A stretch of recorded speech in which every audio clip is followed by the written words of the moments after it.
On this episode of Resonance Deep Dive Podcast, Josh Strife Hayes, one of the fastest rising stars in the MMO online community. Whether the game's brilliant, mediocre, or especially downright terrible, even a disgusting online scam, Josh Strife Hayes will not shy away from any challenge. Oh, you're not going to want to miss this one.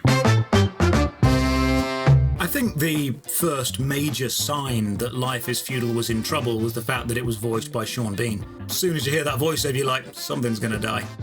We have a unique fascination, a morbid fascination with awful things, awful films, awful music, awful TV shows, so I decided to find the most awful MMO games I could and play through all of them, and that adventure is still ongoing. You're saying that you are going to be The Matrix. This is their words, not mine. Ready Player One's Oasis. Full-on VR MMO. Cool. Now I'm involved. Now I care. Can you tell us about the legacy, the complete shambles that is DREAMWORLD? Hello everybody and welcome back to another episode of the Resonant Deep Dive. Today I'm here with a very special guest, one that I've actually been really excited with. I'm here with Josh Strife Hayes. How are you doing, my friend? I am very well today. Thank you very much for having me on. I'm very much looking forward to talking to you about the general state of video games. Well, yeah, I think there's a lot to go through on that, especially recently of what you've been covering on your channel. I think it's safe to say you've kind of had... Would you call it a meteoric rise lately, or would you say it's not quite there at that point?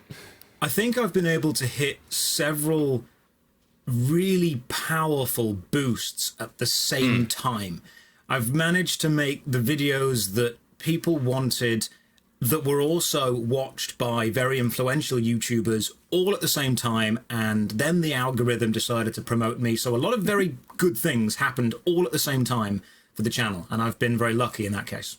Yeah, well, as a quick overview, if anyone listening to this podcast hasn't really discovered your channel yet, how would you describe it in general? I play MMO RPG games, massively multiplayer, online role-playing games, the most famous of which is probably World of Warcraft. And many years ago I started making guides for MMO games. If you've never played an MMO before, you watch one of my guides, it brings you pretty much up to speed.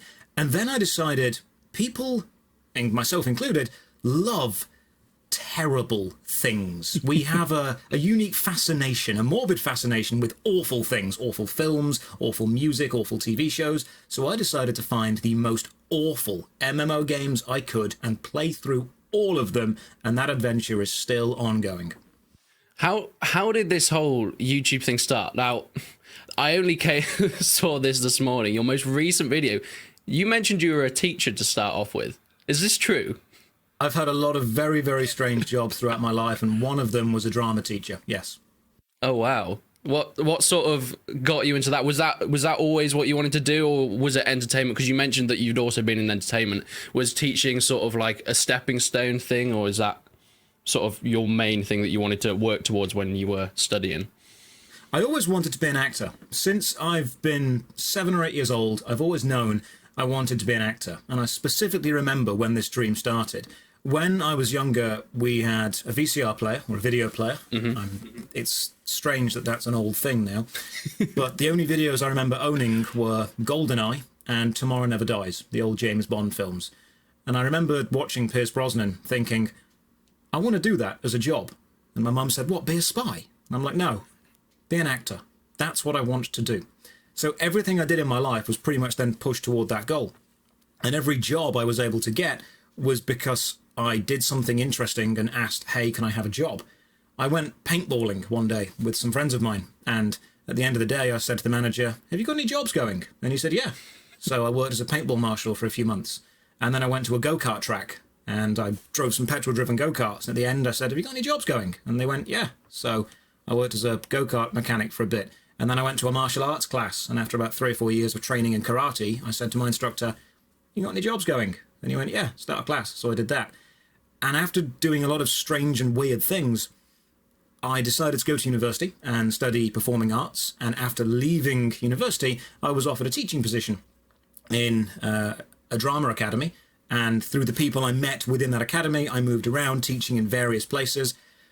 But while I was doing all of this, I was playing MMORPG games in my free time. I was playing a game called Neverwinter. I started with RuneScape, moved on to Adventure Quest, played through Neverwinter, and I was looking at YouTube thinking, there aren't many good guides for Neverwinter. I'm doing these hard dungeons and I'm doing these trials and tasks and I can't find many guides anywhere.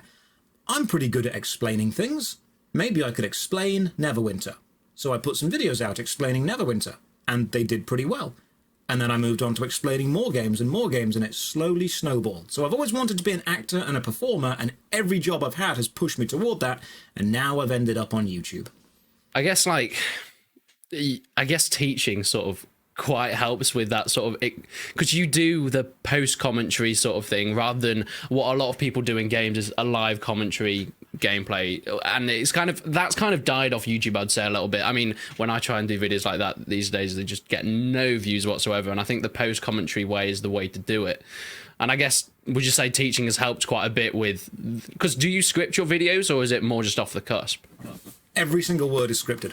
Every single word. Because it doesn't sound like it, if I'm going to be honest. Thank you. That's one thing I've tried to make sure I can work on. I've got a notepad next to me, and whenever I play anything, thank you.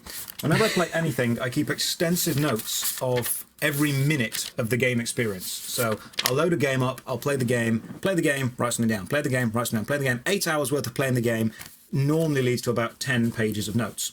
And then I go through my notes afterwards and I turn each small note into a sentence of description. So I reminded myself what I did and I write it. And each script ends up being between 8 and 10 A4 pages long.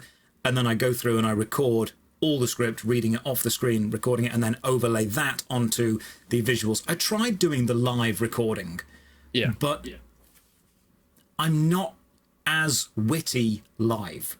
I can't think of all the anecdotes. I don't give myself a chance to process all of the sentences. I like scripting it and I like deleting it and going, no, that doesn't work, that doesn't flow, I can add that in. And then you end up building jokes. It's like script writing. You end up building jokes and you go back and you set something up and you get the whole Chekhov's gun thing going on, and then you can manipulate it around. I find it easier to script.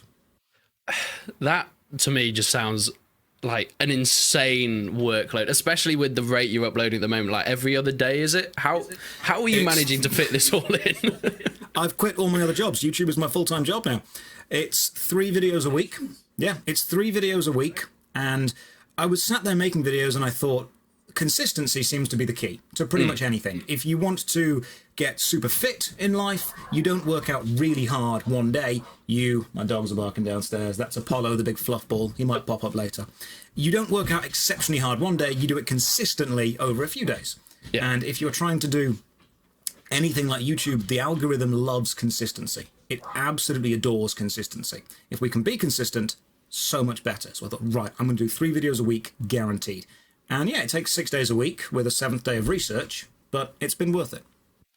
How have you managed to balance that quality and sort of quantity? Because obviously with 3 videos a week, I'm sure there's parts of you that want to work longer on some sections of a video. How have you managed to balance that? Well, I say people, I put out 3 videos a week, 2 of them might be good. That's the honest answer to that. I've been in situations before. There was actually a situation that happened recently. Someone said to me, do you ever watch your old videos and disagree with yourself? I'm thinking, I disagree with what I did yesterday. But I've got to make the video and move on to the next thing. I'm going to make the video, move on to the next thing, make it as high quality as I can. Being a perfectionist is a very, very, very difficult thing to be if you're trying to make content consistently. You need to eventually step back and say, right, that's good enough for the time being, on to the next thing. And you learn a lot more, especially through your failures.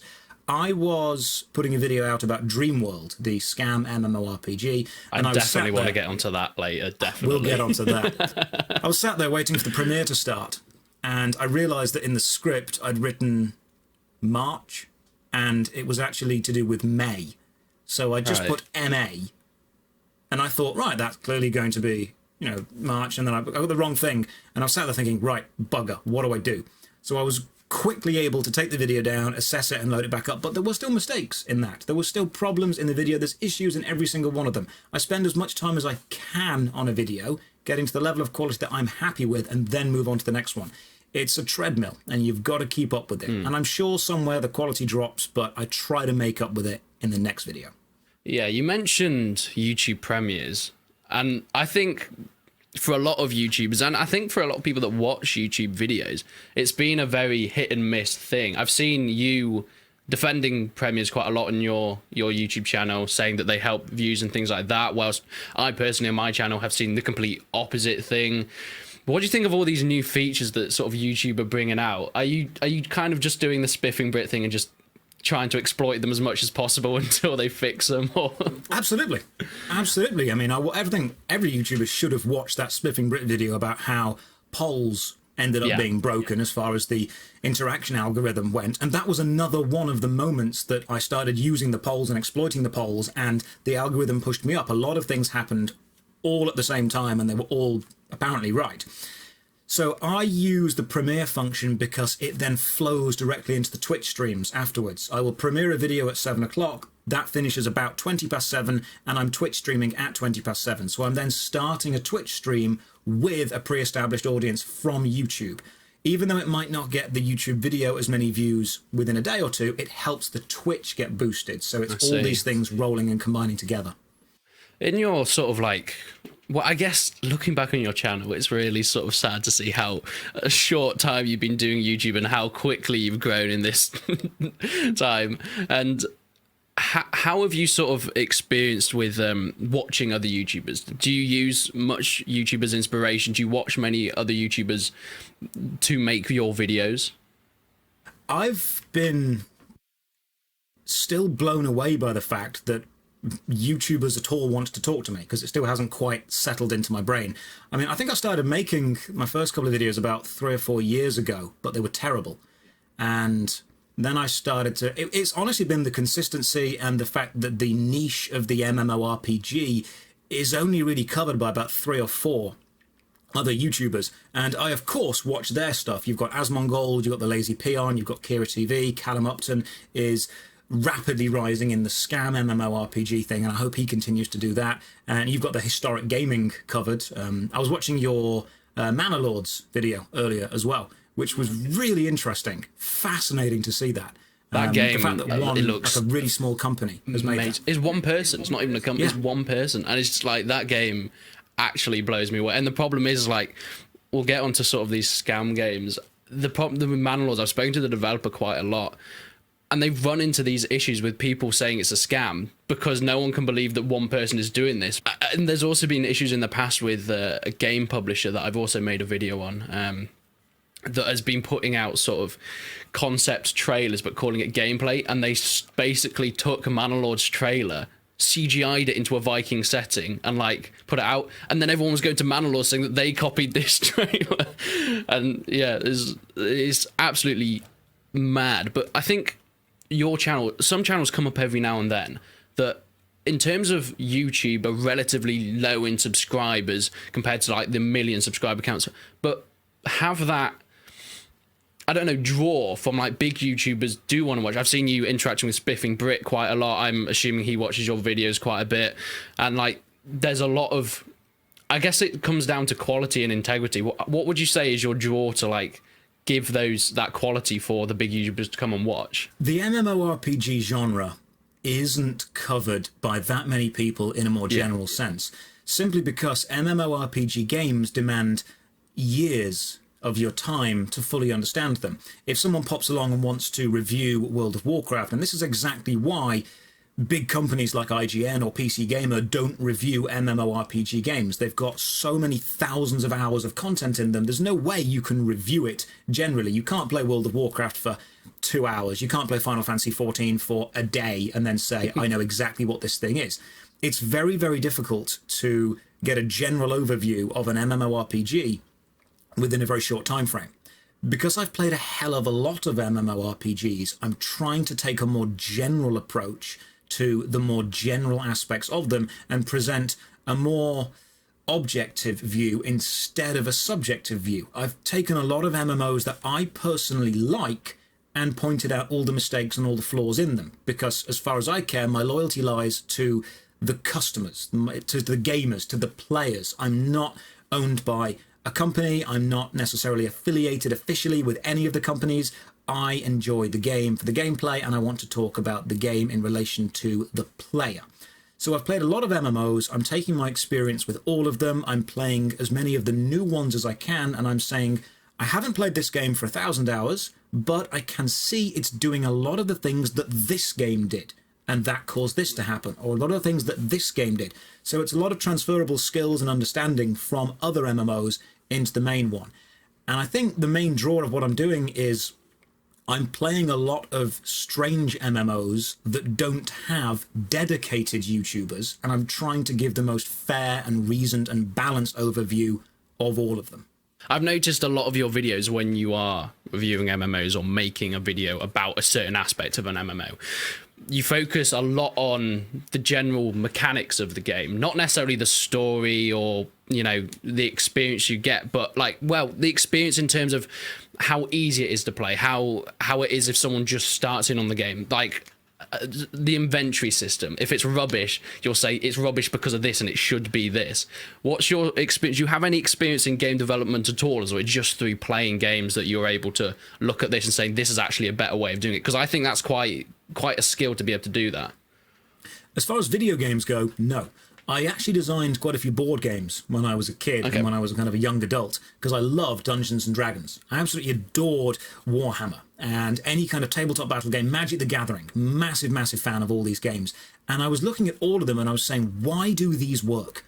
What is more fun? What is the moment-to-moment mechanic that the player is experiencing that is causing fun? Because no matter how cool a Magic the Gathering card is or how cool a Warhammer model looks, you need to know that the actual mechanics that you're using in the game are enjoyable on a moment-to-moment basis. So when I'm playing an MMORPG, I haven't ever made a video game.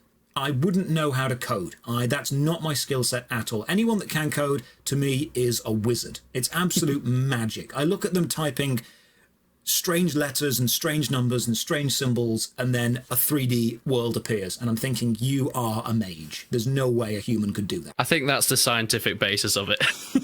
yeah, I cannot understand how that works. These people are geniuses. But when I'm looking at the game and I'm saying, right, player A is causing event A to happen. Event A is having a certain effect on player A.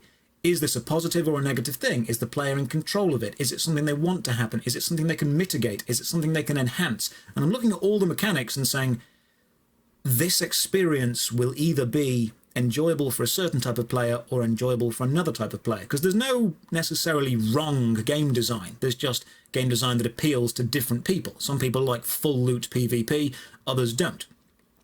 So when I'm judging a system, when I say it's bad, it might be bad for a certain type of player, and it might be good for another type of player. But when I'm using the it's bad descriptor, I'm generally talking about from a success point of view. If you take a video game where when your character dies, it deletes your entire account, some people might like that. But it wouldn't necessarily be the best decision to make an MMORPG that uses that. In fact, there was an old MMO that had a one-time spell, I think it was called Underlight. I couldn't find any examples of it being used, but people were talking about it on forums where there was a magic spell that could be used by one player in the game at a time, and it would delete another person's account. That sounds horrific for a game. Yeah, like you always awful. have, especially in sort of this historical games, and I think there's a lot of crossover with like history and history fantasy and MMOs. It's like that balance between realism and fun gameplay, and I get comments all the time saying I don't like this game because it's not realistic, and like, but realism isn't always fun. Exactly. Realism in a medieval game would normally be you spend 18 years farming the fields and then get killed by an invasion force. It doesn't necessarily need to be super, but some people say that they want realism. They want realism, and I think what they mean, I'm not saying that they're necessarily wrong, but they want the kind of realism that they still perceive to be fun, sometimes called Hollywood realism. They look at it and go, oh, it'd be so cool if I could start as a farmhand and then, you know, build my way up and become a soldier. Okay, great, but are you going to get ill? If you get a small cut on your arm, is that going to get infected and your character dies and you have to restart? Are you going to join the losing side of the battle and just get peppered by arrows because you didn't invent the longbow quick enough? You need the the fun side of realism. Even realistic TV shows aren't super realistic. No, because, yeah, I mean, trying to translate that to a gaming world, even for one person it might be fun, but for someone else it won't be, because if you have realism, like you say, you start off as a farmer and then you have people that are like, okay, I'm going to train, I'm going to become a knight, I'm going to have a squire, and then maybe even a king. But to make that work, you'd also need someone being a serf chopping down trees or working in the farms for hundreds of hours to make anything else. For all the knights that want to go to war, you need people that are making that weapons, then people that are mining that, and having that player-based economy, which is, I see a lot of MMOs, that their main thing is a player-based economy. But have you ever seen that work effectively? I'm going to be honest, most MMOs have a player-based economy, and when people say it, I don't think they quite understand what they're asking for. World of Warcraft has a player-based economy. You can trade between players. RuneScape has a player-based economy. What I think they generally mean when people say player-based economies is items that come into the game exclusively through players and are then traded exclusively through players. If you run a dungeon or a raid in World of Warcraft, in RuneScape, in Final Fantasy, and you get an item that is not soul-bound and you want to trade it to somebody else, is that not a player-based economy?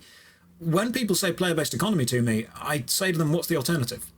What else are we going for? Are we going for where the game masters themselves just inject items and inject money and say to people, you can't trade this? I think what people want is a world where all of the items, all of the armor, all of the weapons, all of the healing stuff, all of the enhancements are created by the players and not necessarily dropped by the game. And can that work? Yeah. But then you are losing the game giving the player anything necessarily special. If the dungeon at the end of the game isn't going to give you anything better than what a player can make in the blacksmith's forge, you have no real reason to go and run the dungeon. People like seeing the big numbers get higher. You need to give people a reason for the player economy to work and a reason for the actual game economy to work as well. Yeah. In terms of backtracking a little bit, you mentioned your worst MMO series. How did that come along? Was it just you thought you put up a video and title it Worst MMO, or did you see sort of a trend going towards bad games, and did you see other YouTubers making videos on bad games and thought, I could do this but with MMOs? I've always enjoyed the old Jimquisition videos where they made the Steam dumpster diving, where he would find the worst possible games on Steam. And then get sued. Browsing around, love that kind of stuff. While I was browsing around, I kept getting this banner advert on the side. Whenever I was opening my emails or browsing Reddit, I would get this banner advert for League of Angels. And this absolutely dire, scantily clad woman with a badly animated PNG moving around like, click here, my lord. And I thought, you know what? Fine. I'm going to review that because I don't think anyone else has. So I clicked on it and I played League of Angels for an hour. And I just recorded the entire footage, unedited, terrible colour correction. The video is still on my channel. I look bright red. I look sunburned, so I didn't colour correct my video at all correctly. And I played it for an hour, and it was just awful. It was just really bad. It was like walking into a casino, but with none of the fun.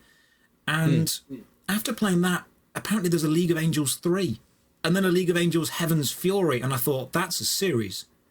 I'm going to keep doing this. So I did a few more videos, and I thought, right, I need to improve this because people are interested in bad games and no one's playing bad MMOs right now, but no one wants to watch a 1 hour video. So I need to play for 4 or 5 hours and then edit it down to the 20-minute highlights of just the funniest, just the best quality I can make it. So I started to play more and more and more. And I found some dying MMOs and I found some dead MMOs and I found some terrible MMOs and I made all of those and I thought, right, now this is a thing. So every Saturday there is another worst MMO and I am nowhere near to running out of them. The list is massive. Yeah. I can imagine there are hundreds, if not thousands. I think it's a thing with small game developers that, because an MMO is like, that's the holy grail if you make a good MMO. But obviously, with the amount of people trying to make MMOs, you're always going to get those terrible ones. Do you just find them, like you say, like on adverts, or do you get recommended them by your followers and things like that? Started with just adverts. I would go to Steam. I would search by tags, search by massively multiplayer tag, change the list to user reviews, then just scroll all the way to the bottom, and then just slowly work my way up. Because most things tagged as massively multiplayer on Steam are not massively multiplayer games, because people just abuse the Steam tags. And then I started to get people recognizing the series and sending me recommendations. And I just keep a list on my phone now. Whenever I get a recommendation anywhere, I just bang it onto a list on my phone. And I've got like 30 on my phone that I've not yet put into the master list on the PC. But Steam is a great place to find them. And the reason that I prefer to download them from Steam is because once an MMO knows it's dying, and once the company knows they're not going to make too much money from it, it's a pretty big risk to then download a 5 gigabyte file from a company that you don't know and don't trust and doesn't have any real advertising power. It's a lot of data to download from a lot of very dodgy places, but I feel a bit safer with Steam. Well, I guess is there some of you that's willing to take that risk as well for the content? I've honestly thought about buying a second PC and just absolutely filling it with as much security as I can, and then downloading the dodgiest things I can find onto that, not connected. And I download it, I disconnect from the internet, I play the game, and then I just wipe the PC and then go back to normal, because it's honestly that dodgy. Some of the anti-cheat software that certain MMOs insist you download works at the kernel level on your PC, works at the absolute base operating system level, and it's incredibly invasive, and it needs to work there to do its job, but it's also really, really dangerous if that was to ever get compromised. Definitely. One of your the first video I saw of your channel that really introduced me and that I really want to talk about, because the reason this is the first video is because this is a game that I've played quite a bit. It's the Life Is Feudal MMO, your worst MMOs video on that. Now, it was the reason I was looking at this because I played Life Is Feudal Your Own when it came out, and I quite enjoyed it, but it had that same grindy, very grindy and very bare bones nature to it. And then when the MMO came out, I got loads of people together. I had like 40,000 subs on YouTube, so I got like 20 or 30 people together and we did that. But I mean, we found a place to settle, but of course, there's no way to choose where you spawn. So everyone that was spawning in had like 6 hours to walk over the map to get to us and things like that. I want to know what your thoughts on Life Is Feudal, like a retrospective thought on Life Is Feudal MMO now. Do you still stand by all the points? Because if I'm going to be honest, whilst I really want that game to be good, I agree with everything you said in that video. I think the first major sign that Life Is Feudal was in trouble was the fact that it was voiced by Sean Bean. Yes, definitely. As soon as you hear that voice, you're like, something's going to die. I like the idea, and I think this links back heavily to what we were saying earlier about how you need to find that balance between realism and fun.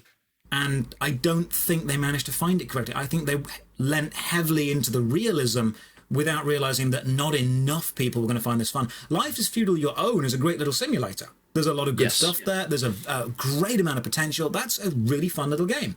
The MMO, it's one of those games that likes to pride itself on not holding your hand. But I have a real issue with these games in that when anyone is learning anything, you need your hand to be held. When you are still a beginner in anything, I described it, I think, in the video as walking into a boxing ring after having never boxed before and saying to someone, hey, I want to learn how to box. And the instructor just punches you in the face and says, you will learn. I'm like, well, no, that didn't help me. Life Is Feudal, the MMO, didn't have anything to do in the MMO beyond whatever the players created. And that sounds great. It sounds like a really cool time. Yeah, sandbox. We call that sandbox design, where you can walk in and do whatever you want. It's the opposite of theme park design. But sandboxes rely on other players for stuff to do. And once other players leave, you then have less to do, so other people leave because there's less to do, so more people leave, and it's this death spiral that just goes down and down and down. So you end up with a massive, open, dead world, which is a real shame. There was potential, but I think they lent a bit too heavily into the realism and not quite heavily enough into the stuff to do. I think, Life Is Feudal is the epitome of what I mentioned with everyone wants to be a knight in the army, but you can't do it without the people that are chopping wood. And if you're chopping wood in that game, it's going to take you 3 hours to get 2 logs. So it's like, what's the point? I remember even in Your Own, not even in the MMO, like, whilst you say it was a good little sandbox thing, but there were still, you could see those issues there that were just multiplied in the MMO. For example, I remember you get together with a group and you want to settle down and have a place to, make your little base and things like that. So you make chests, you make your little home and things like that. That would take hours and hours and hours, but you couldn't protect it unless you make a monument. And that monument, you need to get certain herbs that would only spawn in random places, and it would be randomized all the time. And my friend James took 3 days of like 6-8 hours a day just chopping herbs to try and get the right herbs to get a monument, just so our stuff wouldn't burn up or be griefed and things like that. And that was only multiplied in the MMO. And I think they went for an MMO before they'd refined the base game. I think that was where the main issues lie. And this is one of the biggest things. League of Angels did the exact opposite. You start League of Angels, within a couple of seconds, you're level 50 and you kill Zeus. And it's like, great, where do we go from here? You start Life Is Feudal and you've got absolutely nothing, and you will continue to have nothing for several hours. They are two extremes of the spectrum, and they do appeal to certain players. But because they are extremes, the player base they appeal to is extreme. And with an MMORPG, you need to appeal to a massive amount of people because they are massive projects, they are massive worlds, and they need a massive amount of money to succeed and to work and to keep going. So the problem with Life Is Feudal was it did appeal to a demographic, but the demographic was not big enough to fill a world up enough, with enough people to be enjoyable, to be fun. I look at it and I think I can tell what you're doing, and designers like to make these games. And designers in their own mind think this is going to be great. This is going to be fantastic. Yeah. It's going to be super hardcore. And they often forget that people don't want to come home from a hard day's work and do another hard day's work without seeing any progress. You need to find that middle balance where you are working in the MMO, but you also get to see the fruits of your labor within a believable and a realistic time frame. Yeah, and I think one of the main fan bases that Life Is Feudal tried to tap into was the fan base I was a part of, the Mount and Blade fan base, because it was people that play Mount and Blade that went over and like, we could make, there was a mod for Mount and Blade called Persistent World. I don't know if you played many mods for that game, but it was, took Mount and Blade and it put it into an open world. So you had factions and you had people that were serfs and they could be knights and things like that. But because it was in Mount and Blade and it was just a mod, the world, you could run across it on foot in about 10 minutes. I mean, you could chop down a tree and you could sell it straight away and stuff like that. And it was this sort of people, armorers making weapons for the knights, and you had this whole ranking system with clans and stuff. But there was no grind in it whatsoever because it was just a mod for Mount and Blade.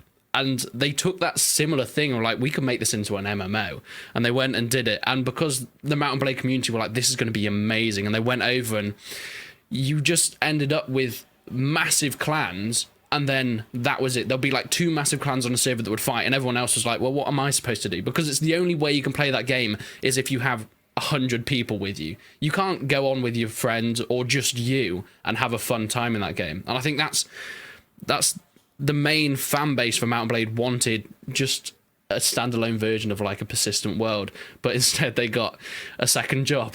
Yeah. An MMORPG needs to be, at least on some level, solo friendly, especially in the modern gaming landscape, to hold its audience, because a lot of people enjoy playing a multiplayer game alone. They like that. There have been studies done to show that.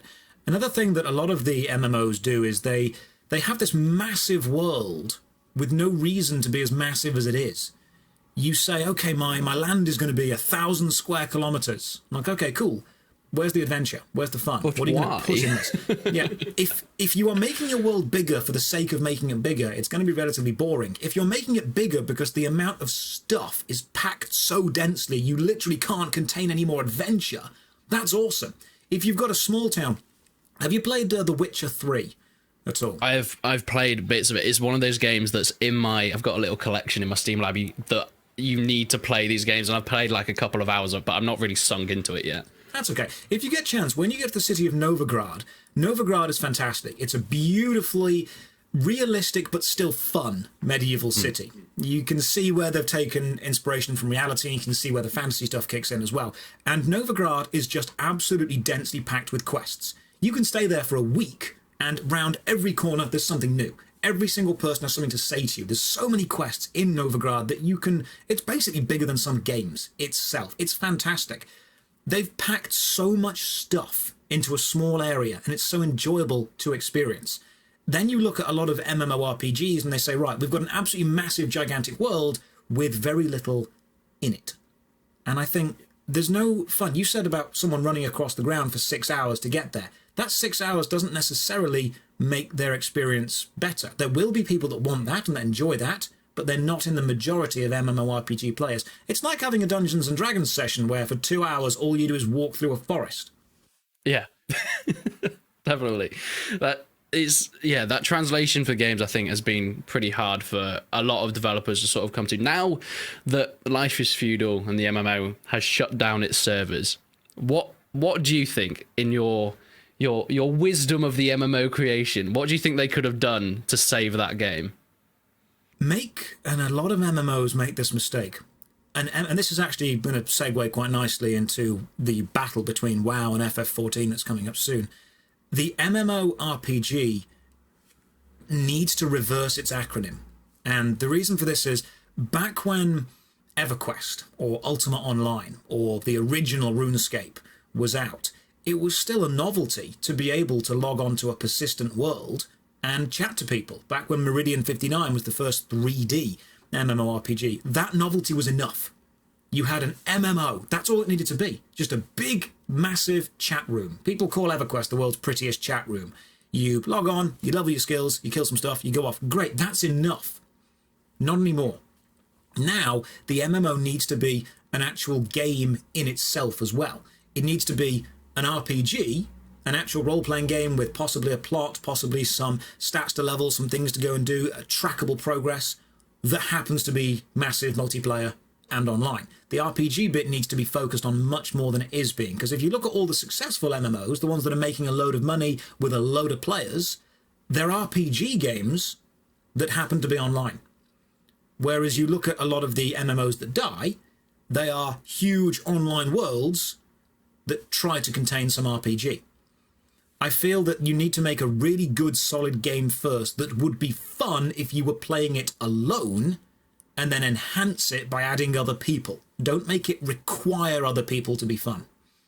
Yeah, I think that is the main issue we come across, especially for a player like me who recently I've started to come to this. It's almost a strange realization about what do I actually like in games? What do I enjoy when I play games?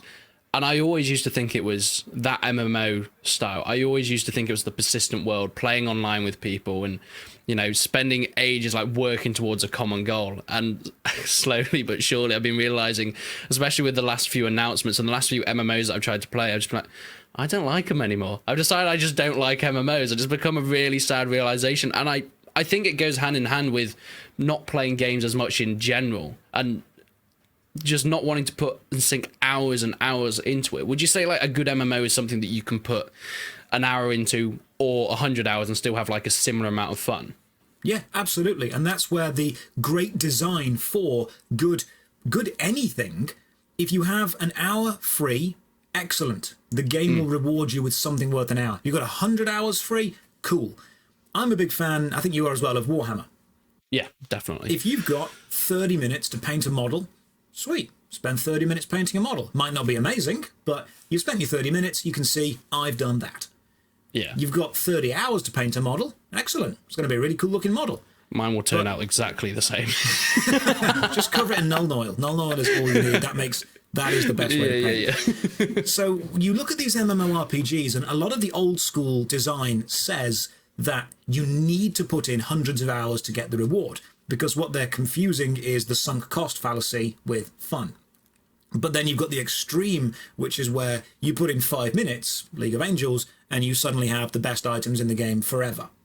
Again, both are wrong. Let's meet in the middle. Let's find a game that if you only have 20 minutes, you can log in, you can do something. You can see 20 minutes worth of progress, and it's enough. It's substantial enough for you to say, right, it's worth logging in. I think that's the key. If it's worth logging in. You give someone a 100-hour challenge, sweet, go for that as well. I mean, I'm playing Final Fantasy XIV at the minute quite a lot, and I've got the hunting logs to work through. And where in most games you need to kill 20, 30, 40 enemies, the hunting logs is just 3. 3 enemies.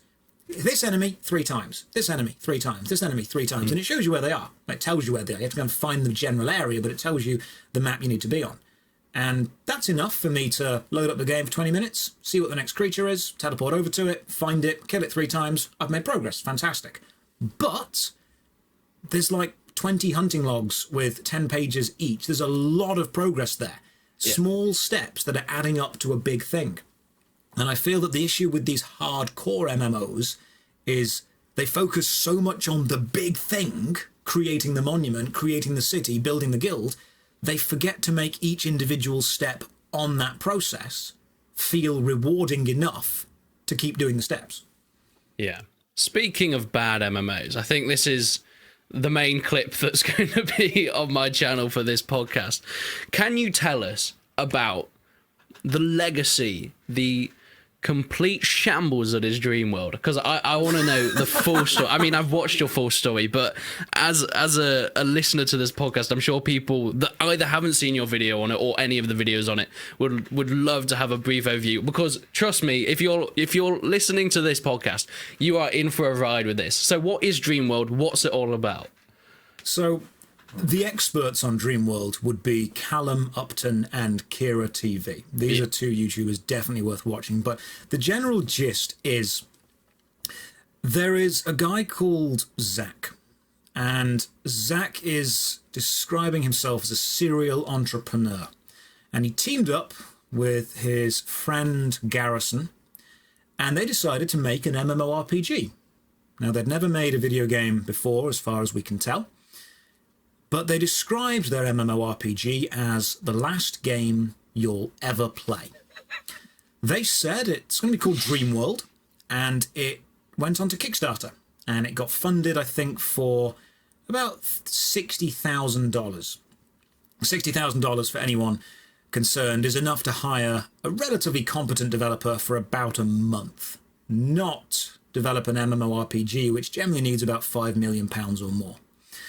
They'd said it was going to be the last game you ever play. There was going to be a construction system inside the game. So you would be able to log in, third-person game, adventure around, see your character, but you also had access to a creation kit or tool system where you would be able to build your own items, your own quests, and the world would be infinitely large. And if you walked off to the side, it would just keep generating new landmass. And if someone, so if 2 people start, one heads east, one heads west, infinite world.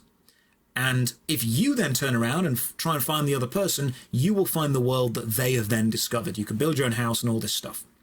It was then discovered they got several $100,000 worth of funding from a venture capitalist firm called Y Combinator. And this was a little bit strange because the MMORPG they were saying they were going to make currently is technically impossible.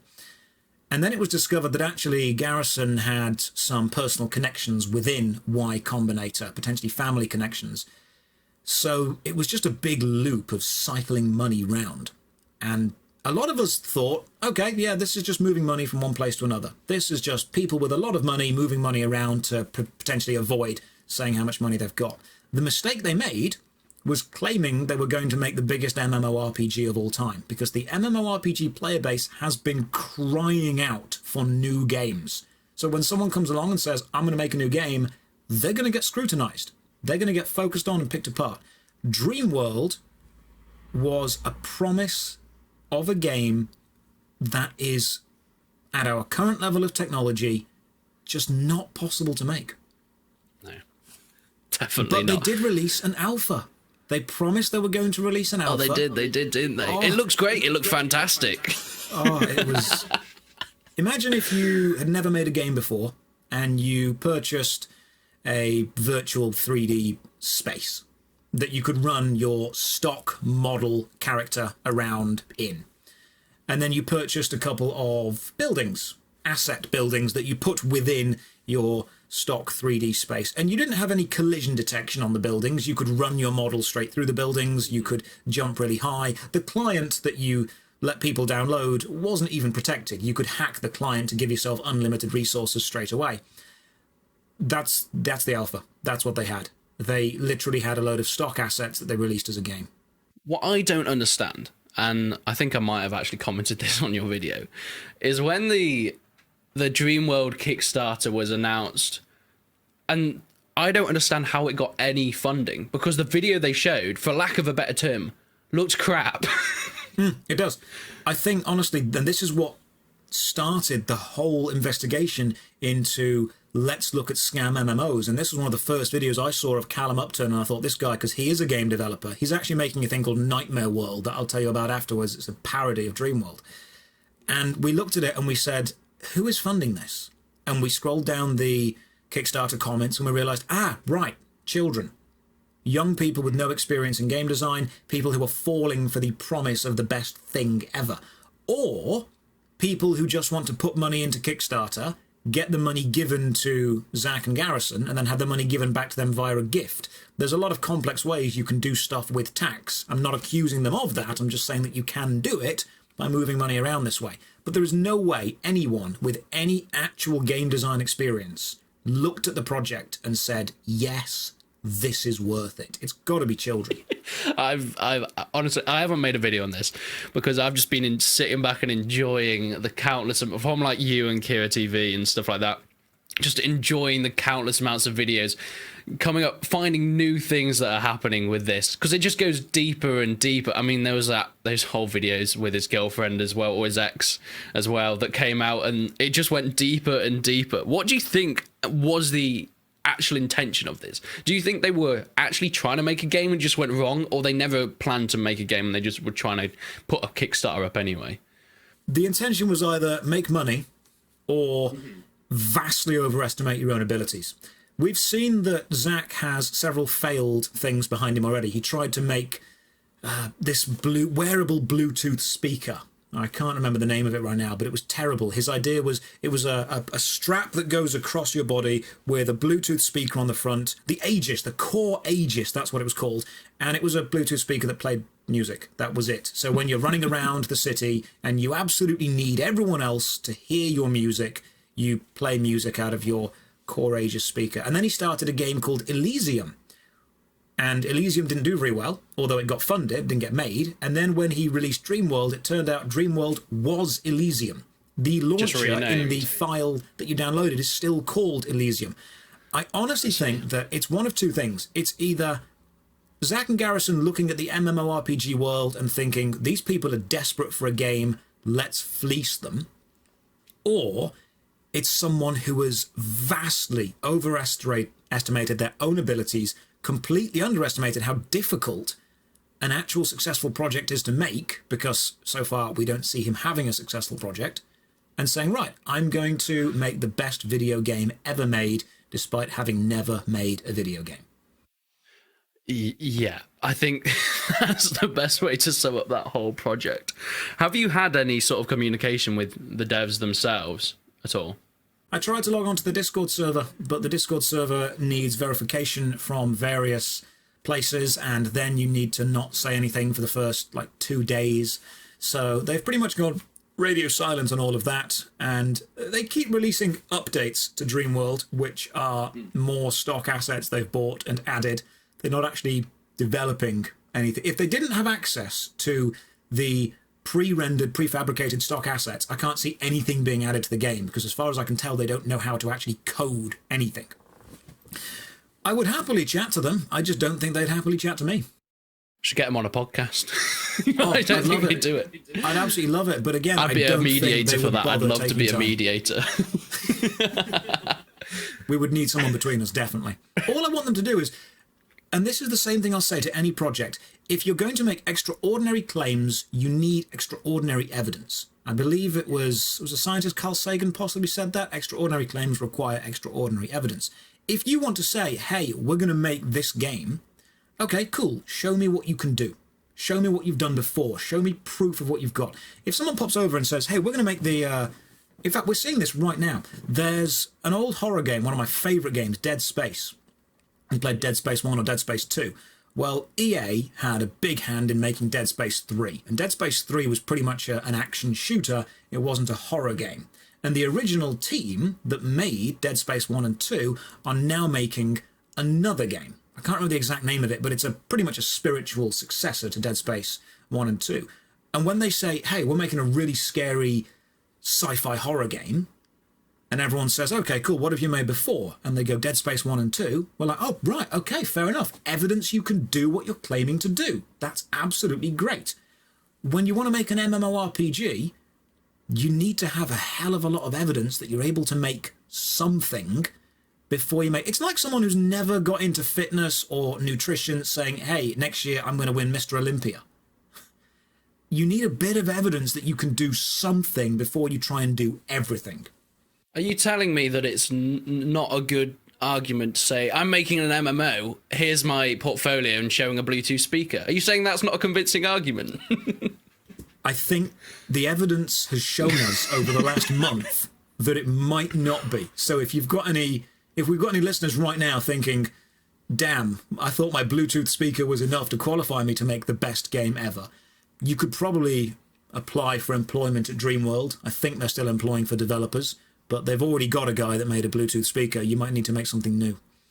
Yeah, definitely. I think the portfolio needs to be a bit wider for that. What are your thoughts on just crowdfunding for games in general? Because I think it's a bit of it's a weird one, because there's a game like Kingdom Come Deliverance, which was crowdfunded to like over £1 million, and it got made, and it was an incredible game. And then you have stuff like DreamWorld that come out as crowdfunding, or even, I don't know if you followed Chronicles of Illyria much, a similar thing with that, but on a much bigger scale with like $8 million or something it was with that game. Kira TV has got Chronicles covered very, very well. His videos are definitely worth watching on all that stuff. Crowdfunding is a real catch-22. That's a real double-edged sword. It has produced some fantastic things. It's produced some incredible stuff. And now people are looking at it and going, hey, people are throwing money at crowdfunding. All we've got to do is claim to be able to make something. And this is where evidence and proof and skill definitely comes into play. This is where if you walk up to people and say, I need $1 million to make something, and all those people say, okay, cool, what have you made before? And you have a load of evidence of stuff you've made, they feel much more confident than giving you that money. They can see, right, this guy's got the skill, or this girl's got the skill. This person can make what they are claiming to make. They just need funding. The problem starts to arise when you don't have that proof, when you don't have any of the portfolio behind you that you can make it. Crowdfunding has the potential to give us some great things. It has the potential to give us many, many scams. And I think people that are giving money need to do their due diligence and research the people claiming to make stuff. And if you want to crowdfund, make something small to show your skill. A massive team made Cyberpunk. A very small team made Portal. I would give more money to the Portal team to make something new than to the Cyberpunk team. Because they started small, they started very basic and very simple, and they said, right, we're going to make something small, but super high quality. We're going to make a very short experience that's super memorable. We're going to really make this the best quality we can. We're not bothered about size, we're bothered about quality. World of Warcraft was made by the team that made Warcraft 3. They started off making a quality real-time strategy. The Elder Scrolls Online was started off being made by the Elder Scrolls teams. Todd Howard was pretty much in charge of Morrowind. He was the creative director on that game. Final Fantasy XIV had all the Final Fantasy might behind them. Make something good before you go to crowdfunding sites and say, hey, I need your money because I want to make a game. Here's what I've made before. Yeah, I think there's also something to be said about being realistic. Like, as you mentioned, $60,000 for an MMO was not even close to being realistic. And that's where the red flags sort of come up, that I think the audience need to look out for stuff like that.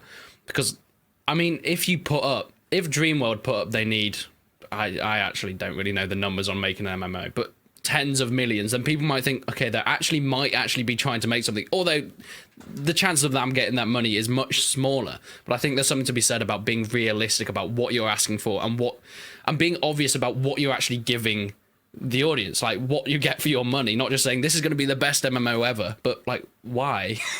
And this is another balance thing that we need to find. If you promise the world, you're going to get the naive money, the people that don't know that what you're promising is wrong, and that's pretty high, because a lot of people with no sense have a lot of money. If you promise something realistic, you're not going to get the naive money, but you then might get the more cautious money. People going, right, okay, what they're promising is potential, it's possible, but people don't want to invest in something that's boring. They want to invest in something that's crazy and amazing and massive and world-changing, so they can say they were there at the start when it began. You need to really temper your expectations when you are giving money to a company for any reason. And you have to ask yourself, right, why have they come to Kickstarter? Why haven't they gone to anywhere else to get the money? And if they have the technology they're claiming to have sometimes, they could just sell that technology and make tens of millions and then fund their own game anyway. Yeah.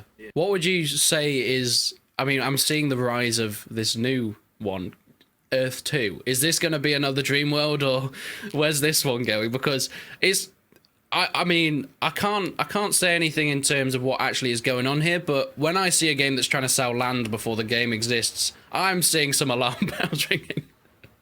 Why, for anyone that's unsure, Earth 2 is a game. Well, no, it's not a game. That's a lie. It's a project that is claiming it's going to be the first step in the creation of what it refers to as a metaverse, which is going to be the combination of the digital and the physical within the human realm on Earth. They have taken Earth. They've taken a map of Earth. They've taken a map of Earth and laid a square grid over it, which first of all breaks physics, because you can't put a square grid over a globe. Unless the Earth is flat. Yeah. Didn't think of that one, did you? Donut Earth. That's what we need to subscribe to. And we've already had people show the mathematical proof that, I mean, for example, someone measured the Taj Mahal on the map of Earth 2 and then the Taj Mahal in real life, and the measurements just don't match up. There are several hundred meters out. But what they've got is they've got a map of the Earth with a grid over the top of it, and you can buy tiles on the grid for between, I think it's like $3 and about $70, depending on the tile you buy. They've made millions, tens of millions, selling these tiles of Earth. And what they intend to do is turn Earth 2, the digital version of it, into a virtual reality exploration mode. Except it won't contain any man-made structures, because most of those fall under copyright and you can't just directly recreate them. So you don't have a digital Earth. What we have is a massive digital planet with the same land mass as Earth, without any of the man-made buildings or bodies. But we don't even have that yet. What we have right now is tiles on a grid. They are promising, and they've used this description on their website, they're promising the first step toward the Matrix. Or, if you've watched Ready Player One, the Oasis. That's what they're claiming they are attempting to be. They have got phase 1, which is sell tiles on a grid. They've got phase 2, which is allow live 3D building of terrain, terraforming in the actual game. And they've got phase 3, which is full immersive VR RPG. Phase 2 has kind of released, but it also hasn't. It hasn't released as far as a 3D game goes, but all of the tiles now have a small chance to generate gems or jewels, which you can then collect, and these are good. You can then have a gem or a jewel, and I think it increases the amount of resources your tiles make. Basically, what they have now is a trading platform. What they don't have in any way is a 3D game. They have released one trailer of the physics engine, which is a very bad example of a physics engine. I don't know if you've seen the video. It's a buggy driving around. Yeah, I've seen that, yeah. The buggy's tyres clip into the ground multiple times, and the buggy automatically flips back onto its tyres when it's on the back. So what you've proven with your physics engine is your tyres or your ground don't have accurate collision, and you can just flip the buggy back over. If it's a VR game, why is the buggy in third person? Why wasn't it in first person? If it's a multiplayer game, why was there only one buggy? Why didn't you have multiple people driving around at the same time? Don't you have the network to do that? And why did the buggy go into slow motion when it hit the jump? You can't do slow-mo in an online game with multiple players because everyone uses the same game clock. Earth 2 is a promise. It's a beautiful, fantastic, amazing, with our current technology, unrealistic promise of something. And I think most people who are taking it seriously right now are investors in trading pseudo cryptocurrency, because e-dollars aren't a cryptocurrency. They're a game mechanic. They're a game piece. It's the same as buying gems in a mobile game. It's being defended by investors. It's not being defended by game developers or people who actually want games. People have made money in Earth 2. People have bought tiles, sold tiles to someone else, made money, cashed out. It's not necessarily a Ponzi scheme because you don't need new people to buy into the system. You just need new money to come into the system. It's a remarkably complicated. People have used the word scam, and I can see where that does tangentially apply, but it's much more complicated than what we know as a scam. Right now, it's a pipe dream. It's not the start of the Matrix. I think it's like a weird sort of case to look at because it's almost like a Kickstarter without using Kickstarter. And I don't know if that was an intentional thing by them, whether they like tried to get themselves away from, as we mentioned, that knowing around Kickstarter that there would have been a lot of scams and people have taken money from Kickstarter and they're trying to move away from that, but they've almost made their own Kickstarter by selling land and stuff on their own website. It's a very weird case because there's so much money. I mean, I don't obviously know any numbers, but from what you're saying, it sounds like there's so much money in this, and it sounds like they're actually going after YouTubers as well that are making videos on this. If they were to sell every single tile in the game, they have valued their game at $500 billion. I think that's a lot of money. I think that, I mean, I wouldn't say no. If someone offered me $500 billion, I think I would consider it and then probably say yes. They have said that if they sell every tile they've got on this grid, they'd make $500 billion. They've valued their company at $500 billion. They've made it from nothing. They've literally taken a picture of the Earth from Mapbox, laid a grid over it, and said, we've got this, these tiles are ours, you can sell them, this is worth $500 billion. It's kind of genius. Yeah, it's an absolute genius, without a doubt, because it's just selling tiles on a grid, but it's not the first company to do this. Decentraland has done this as well. We've got many more companies who have sold virtual real estate. Real estate in the real world is valuable because it's limited and you can't just create more of it.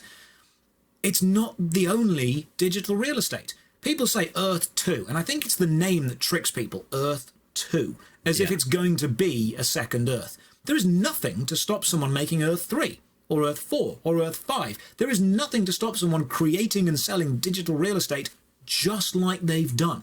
They're relying on it succeeding because it has succeeded. It will succeed if it succeeds. And it will. It's one of those loops where if people want Earth 2 to succeed, it will. And if they don't want it to succeed and no one does, it won't. And this is exactly what scares me from a game perspective. People don't look at a video game and go, if people play it, it will exist. If they don't play it, it will not exist. It will exist no matter what. Here is the product. If you like the product, pay us money for it, which is great. But right now, Earth 2 is an investor's paradise and a game player's nightmare. I think, though, like, in terms of an investor's paradise, only for as long as you mentioned, only for as long as someone doesn't make another one. Because if people keep making them, which doesn't, obviously, there's nothing stopping you from making more, then there's no point of Earth 2. Instantly, all that money, that $500 billion is worth nothing as soon as someone makes another one, and then another one, and then another one. It's exactly the same as the episode of The Office where Schrute says this is one Schrute buck. And then everyone else goes, how much is a Schrute buck worth? And then someone, we can add, one Schrute buck to 4 Stanley nickels. It is. They are making their own proprietary currency. They are selling something that has value to people who want it, and people are trading it around within a closed system. It's no different to if I was to walk into work one day, if I was to walk into an office building one day and say, hey, I've got 5 white slips of card sleeve from Magic the Gathering. This is worth $1. But in the future, it might be worth more. And someone goes, ooh, that's an investment. I'll buy it off you for $2. And they buy it off me. And then someone goes, that's doubled. I want to be the next person to hold it when it doubles. I'll buy it off you for $3. And they take it, and then I'll buy it off you for $5. Eventually, you're going to have someone look at this and go, I don't want that. And then it loses all its worth. And then it loses all its worth and all its value. It's exactly the same as what happens to older currency. Right now, they have a very dangerous closed system. It's a house of cards. It's a mansion built on sand. As soon as people realise that actually we don't want this, it's super risky. You can make money in Earth 2 if you find someone else who wants what you have enough to give you money for it. And they hope someone else will find what they have enough to give them money for it. The only real winners in Earth 2 are the people selling the tiles, because they have no way of losing money ever. Yeah, I mean, from the creator's point of view, whilst it does seem like almost like a little bit weird and almost slightly like a shady way of doing it, you kind of almost at some point have to say, you thought of this and you managed to do very well off it. And whilst it is taking advantage of people, it's taken advantage of naivety, perhaps optimism and ignorance. It's worked for them somehow. Yeah. You can respect the complexity, or in this case, the simplicity of a scheme. You can find the actual scheme itself dire. You can hate it, but you can look at it and go, that's really smart. It's like the guy that sold the original Brooklyn Bridge. You can look and go, you were scamming people out of their money, you were lying to them, you were tricking them, you were deceiving them. But goddamn, that's clever. This wouldn't have happened like 10 years ago either, or at least 20 years ago. If I think the only reason that this works is from things like cryptocurrency and things like that, where it is a currency that at this point in time, you can't do much with it other than trade it between each other.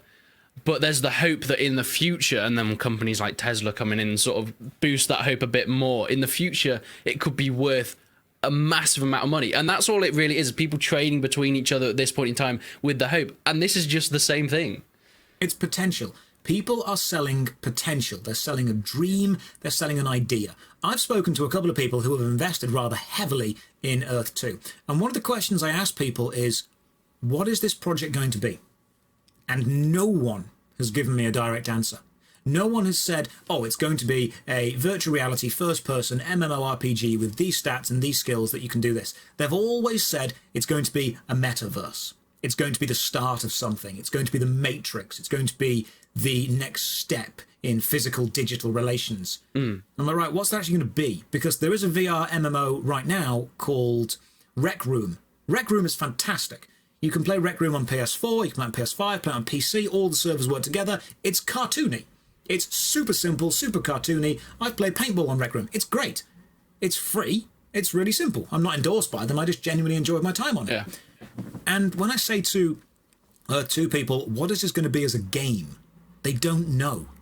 No one actually knows what it's going to be as a game. Right now, people are investing into it as an investment platform, as a trading platform, as an incredibly risky potential. But no one's sure what it's going to be as a game. And the reason they don't like all of the YouTubers is we're not looking at it as an investment opportunity. We're looking at it as a game. If you advertise yourself as The Matrix or Ready Player One's Oasis or any kind of virtual reality, I've got a VR headset. I've got a PS4 VR headset that I haven't used in ages because there's nothing to play on it. You want to promise me a great VR game? Cool, I want to play that. What's it going to be? No one can give me a straight answer.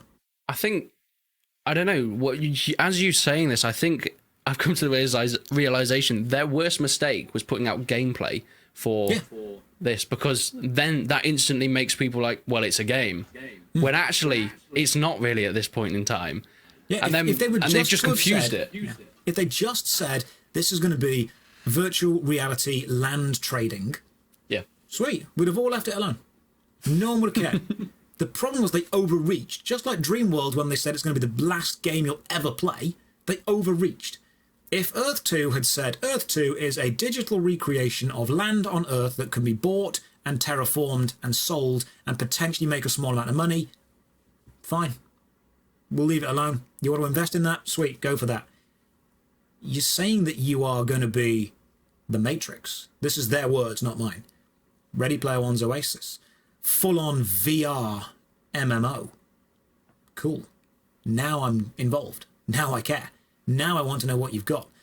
People say, oh, but the developers have worked on games before. They have an old land terraforming system called Drone, the game. And there's footage of Drone being used, and it's kind of cool. You can, it's like, you know, on Roller Coaster Tycoon, when you can raise the land up and down and stuff and add things in. Imagine that, but in like super high detail, with a load more polygons. Raise the land up and down, add little lake beds, add things around. Awesome, cool. We've got footage of Drone. What we don't have, and this is the only thing I've asked for, footage of someone driving that buggy around in first person, VR, while someone else at the same time live is editing the terrain. Because what you would then prove is you have VR, you have first person, you have physics, you have network code working together, you have multiplayer mapped, and you have live terrain manipulation. Even in a tiny field, a really small room, a single city, But they don't have that yet. But what they're promising is a game the size of Microsoft Flight Simulator, which is literally the entire globe, with terrain details, and I quote them again on this, the same quality as Red Dead Redemption 2. Now, Red Dead Redemption 2 is pretty detailed. And the Earth is pretty big. You could say and that. As of yet, I don't think anyone's made a game that big with that level of detail in VR. Yes. But they claim they're going to do it. And when I speak to people about this, I always ask them, right, how long is this going to take? And the answer I get is always as long as it takes. No one has a time frame. No one has a time limit. People have said to me, yeah, but is it theoretically possible?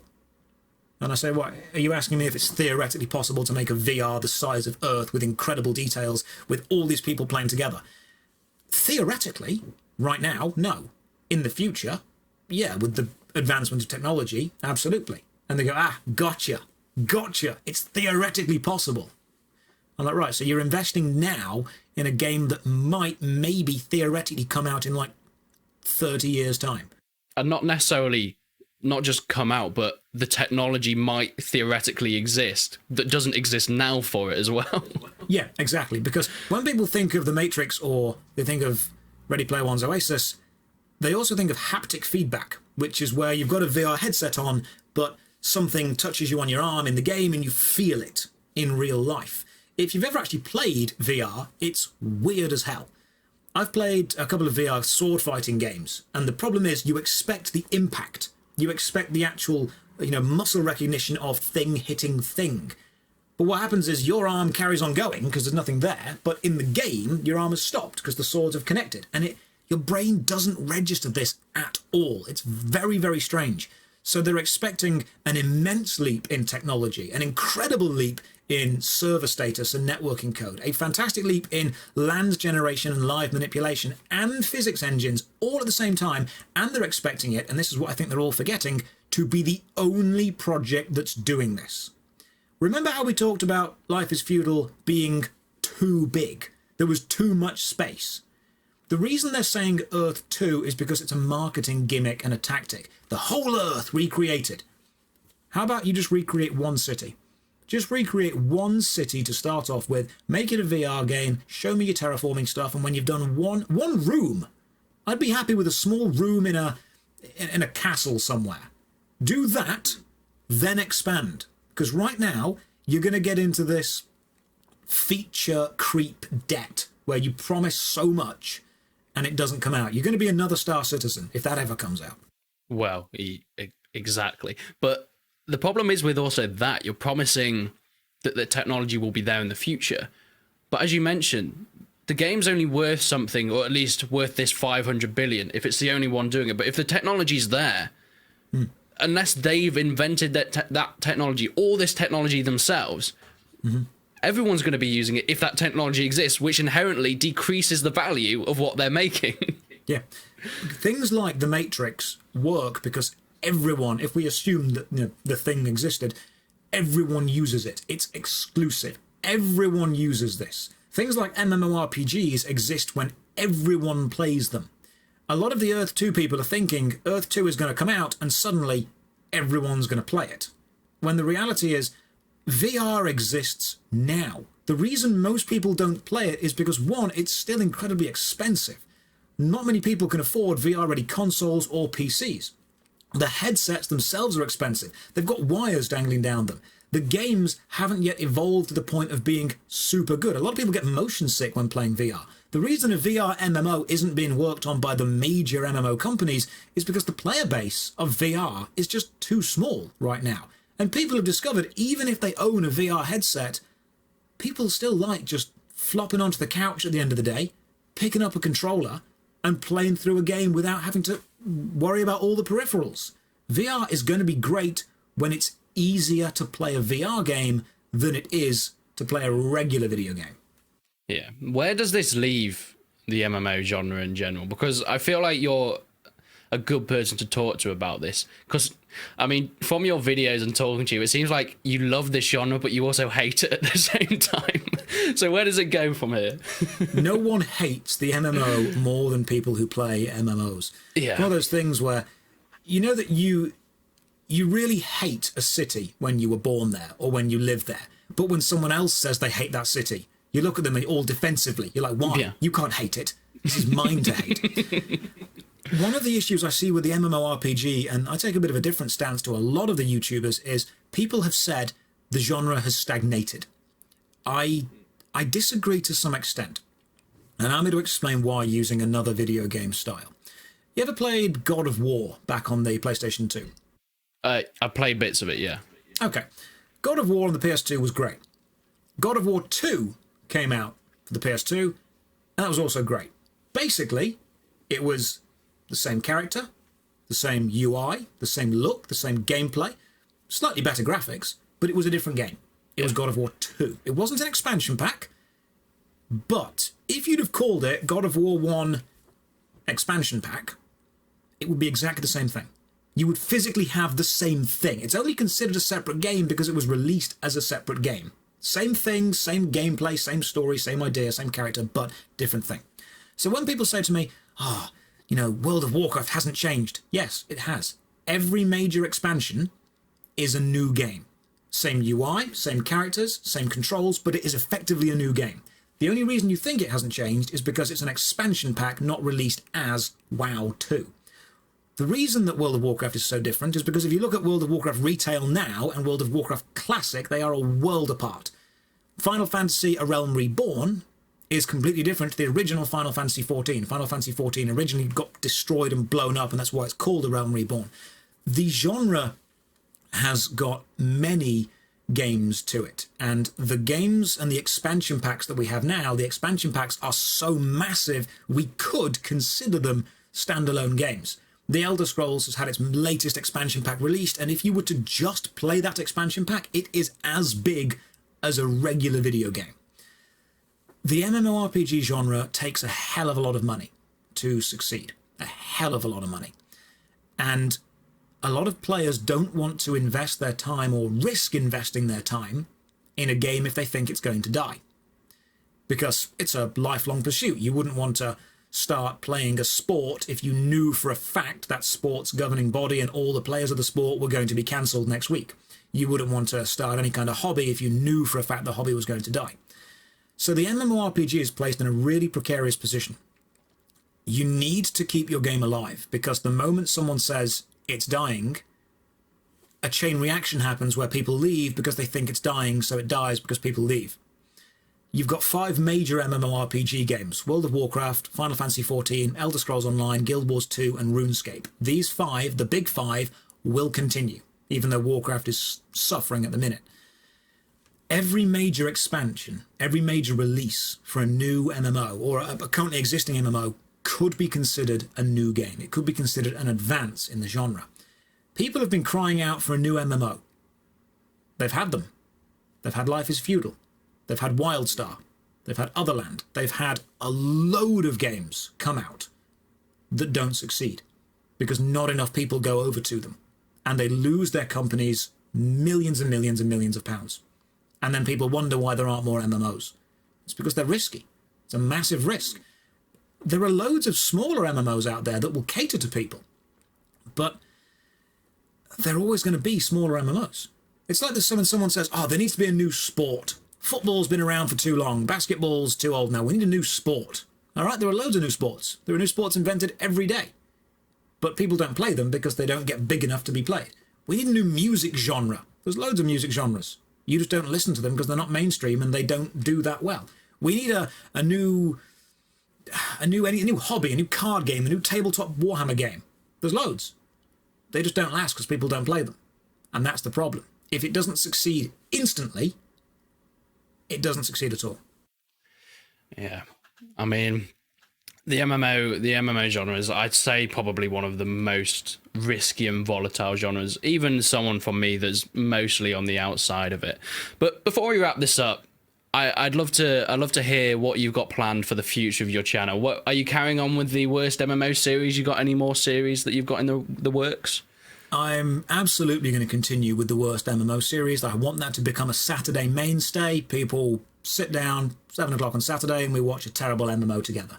I've enjoyed doing that. I can see no end to that in sight as of right now. The MMO will continue to evolve. It will continue to have expansions. New games will continue to try to be released, and scams will continue to pop up. So I want to keep focusing on all of these. I would love at some point to cover more general RPG stuff, maybe some offline games, but the YouTube algorithm, mighty as it is, and long may it reign, we all have to focus and obey, and that likes me staying in the MMORPG category. There's tens of thousands of hours of adventure to be had in multiple MMORPGs, and I want people to have those adventures and to enjoy it. I will continue to report on the good ones as objectively as I can, report on the bad ones as funny as I can make them, and continue to talk about potential scams so people can spend their money wisely in an informed way. My loyalty lies now and forever to the players of the games and the people having fun in the games. Well, I think that sums up your channel pretty well. Thank you so much for coming on this podcast. It has been an absolute pleasure. I've been watching your videos for quite some time, and it's been great to really go deep and talking in more detail about MMOs, the future of MMOs, and gaming in general. I've really enjoyed it. Well, thank you very much. And as soon as there is a new MMO, especially if it's a historical thing, I'll let you know. We'll join up. We'll have some fun in it. And if Earth 2 ever comes out, we'll have a drink in Earth 2 together. We'll make sure we get the VR headsets out for that. But no, thank you very much for having me. And I look forward to watching more of your reports on all the historical stuff we are getting. Very great. Well, thank you. Please go and check over Josh Strife Hayes on YouTube. What's your Twitch? Is it the same as well? Everything is just Josh Strife Hayes. Twitch, YouTube. I think I've got Instagram, but I don't use it. And anyone's welcome to message me at any time for any reason. I just love talking to people about games. So go and check him out there. But thank you all for watching. Make sure you leave a like on the video if you're watching the visuals, or if you're listening on Spotify or iTunes or whatever. Make sure you leave a review. But we'll see you in the next episode of the Resonant Deep Dive.